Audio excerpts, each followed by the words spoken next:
collection of thought-provoking films about relevant topics such as the impact of fashion on the planet and the past, present, and future of artisans. Tonight's film is no exception. It's a compassionate story about a man who was brave enough to share his unique and very personal story with the world. We are very fortunate to have with us tonight the director of Homeless, along with the subject of the film, Mark Reay. They've joined us all the way from New York City, and as a special treat for all of you. Let's do a selfie first. Oh, I love that.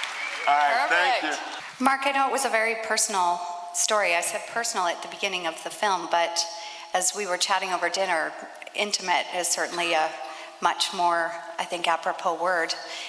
Maybe you could tell us a little bit about, how that feels for you, seeing yourself on the screen, having, put it out there for everyone. Obviously welcomed, but curious to know from your perspective. Well, it's really a great pleasure to be a participant in what I think is a really nice piece of filmmaking, a nice piece of art. Tom did an amazing job. So, I try to keep up my end of the bargain, and Tom certainly exceeded anything that I had in mind for a film. So it's kind of awkward, I said it's like you're being with an analyst for 3 years, and at the end of in one session he says, "Oh, and by the way, I made a film about our time together," and so it's you all know a lot about me, and I don't know anything about you. So if you please stand up and take off all your clothes, I'll feel better about it, okay? Yes, please share. No, who first? Rita, are you gonna, no. Question down here, or are you just waving? Okay, next question. Sorry. Why is the movie called Homeless and not Homeless? So why Homme? Because I see a man for sure. So why Homeless? Wait 1 second. Can you try to give an explanation for why it's called that before you hear Tom? Well, you love women, but you haven't had them as much as you wanted to. I don't know. Because I expected a movie. All right, there's another explanation. Tom, start speaking. Okay. Well, it's a play with words, and it implicates, of course, homelessness. It implicates, it's a reference to the fashion world with the Homme that you see a lot on perfumes or so. And it's also, I think it implicates, Homme is not only the word for man in French, I think it's also the word for human. And you fill in the rest. This is a very different kind of film about homelessness. I'm just wondering if organizations or people who advocate for the other types of homelessness people, what they think about your presentation. Yes, actually, Maria Cole, who is the head of the Help USA, the biggest homeless organization in America, she really supports the film and loves the film, and she sees it that homelessness is not only something we see on the street, but also something that can happen to any one of us in those circumstances we live in now, where the costs of living, the basics of life become so expensive, housing and food and everything, especially in big cities. So she's a big advocate for the film. How has the reaction to the film changed your life in New York and the way that people react to you there, if anything? Yeah, it hasn't really changed it in too many ways, but I kind of, as you've seen, there's been moments of doubt in my life and maybe a struggle for finding significance. And so really there's absolutely no financial change. I get to come to really nice, great cities and be treated very kindly, so I appreciate that. But I think it's just the inner satisfaction of actually contributing something. I often said that I've had a lot of adventures but few achievements, and I don't think I can say that anymore. This is quite an achievement.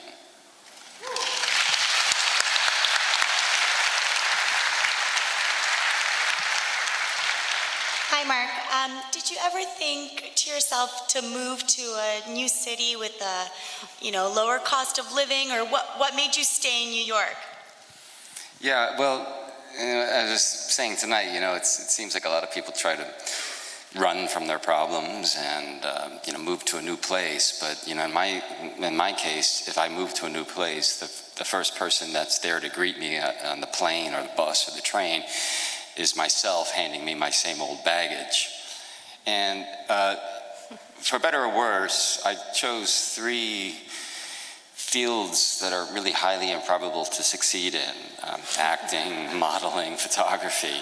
And there's not so much opportunity in the middle of a farming area to do that. So moving to a new city, well, it's a good idea.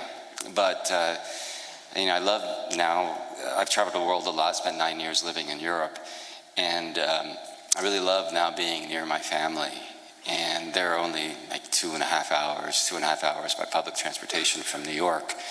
And really, unfortunately, the only thing I have to try to make a living through is something that is only available in New York.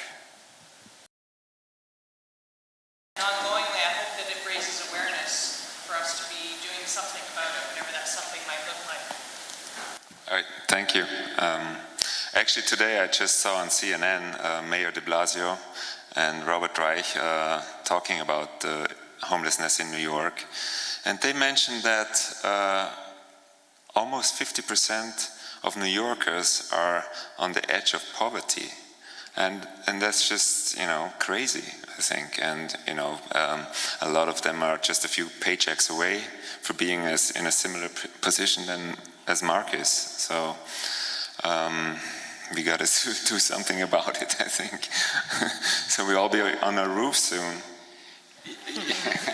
It's not that bad. You don't have to worry about house guests. It's really odd because maybe it's, I'm rationalizing or in denial, but I never really considered myself homeless. I just didn't have a place to live. I didn't have a roof over my head. And, or an urban camper, some euphemism like that. But now I kind of realize that, it might have been a choice to some degree for me, because I did get a kick living off of the grid, thumbing my nose at the system and keeping money in my pocket and not my landlord's. And but I could see how, because many people live paycheck to paycheck, and that could be an accountant, it could be a restaurant owner, or as I said earlier, I think even that story with Fred Smith from FedEx was basically going bankrupt, and he took couldn't make payroll, so he took the money he did have and went gambling and made a fortune. So that kept his dream alive. So, I think the story could be somewhat applicable to many people in many different ways of life. I thought the music in the film is really beautiful, and I see it's original. The music is an original score by Kyle Eastwood, and son of Clint Eastwood, and Matt McGuire. I got introduced to Kyle when he was playing at the Blue Note. He has a jazz band, and a friend of mine knew him, and on a party she said, "You want this guy to do the music for your film?" And I said, "Okay." And so I told him about the project, and I said, "I really want a jazz score for the film, a New York feeling to it." And he was interested because, he scored a few films of his dad, but he never got really asked to do a jazz score, and that's his music, after all. So I think he did a wonderful job, and I couldn't be happier to have somebody like that to score my film. Can we ask Tom a question? Like, what was the longest movie he made prior to this one? What? What was the longest movie you made prior to this one? I think it's very interesting. This is my first film, so...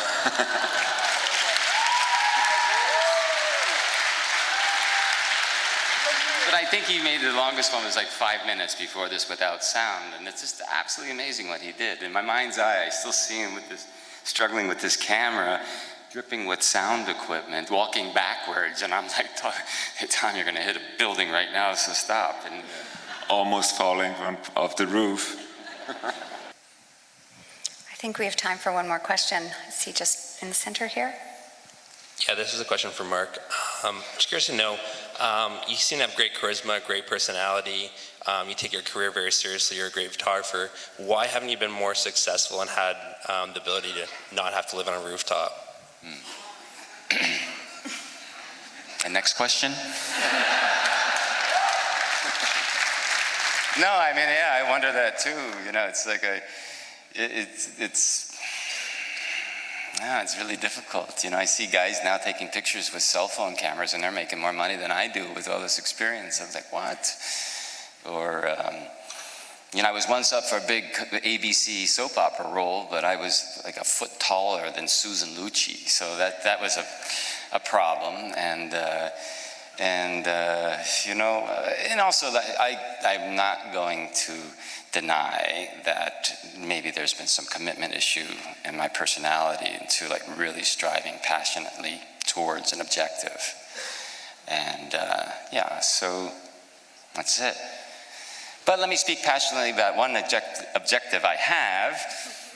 And so what I've done with my photography and to make a little bit of money when I'm on tour with this film is I've created a booklet that features most of the work that I've done while Tom was filming, and there's some of the characters that you see in the film. And I'll be very happy to maybe meet out in the lobby and sign them, but I forgot a pen, so if you have a pen, that will help. But I would like to say, though, that from the many film festivals we have been to, this is by far really one of the most professional run, the most accommodating, and the most welcoming festivals by far. And you really have a great resource here in Vancouver, and the folks that run the Vancouver International Film Festival. It's truly wonderful. Thank you. Thanks. Thank you, Thomas, for making this story, and thank you, Mark, for sharing your story with us. I encourage you to join in the conversation online at #ViffStyle.